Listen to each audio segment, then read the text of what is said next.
Today we're going to talk about how to modify your MultiPass Lightning Lanes for Walt Disney World. Sometimes your plans change and you need to adjust, so we're going to show you how. First things first, open up your My Disney Experience account on your phone and select the Lightning Lane passes in the top right-hand corner of your home menu. From there, you're going to bring up all of your selections for the day. You are going to scroll down and select the option that you would like to change. You can do this for multi-passes or single passes, but I'm going to do a multi-pass. We're going to change Haunted Mansion just to show you how it's done. So you're going to select the option and it's going to say modify. You're going to select that option, and when it pulls up, you'll see I have options to change to a time of 9:20 a.m. or pick a new experience.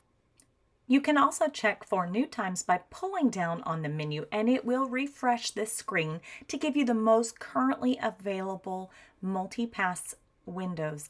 Let's go ahead and change Haunted Mansion. We're going to select change to this time. We're going to let it think, and it's going to give us a new time. You'll notice that the arrival window has changed. Sometimes that 9:20 is not available when you click. You have to move fast if that's what you want.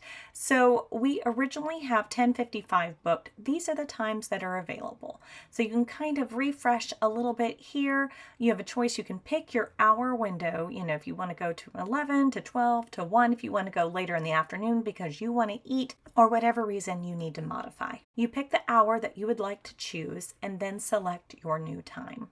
Just make sure you confirm all the way through to keep your new time for Haunted Mansion. We hope this makes modifying your single pass or multi-pass lightning lanes easier, and we hope you have a fantastic trip.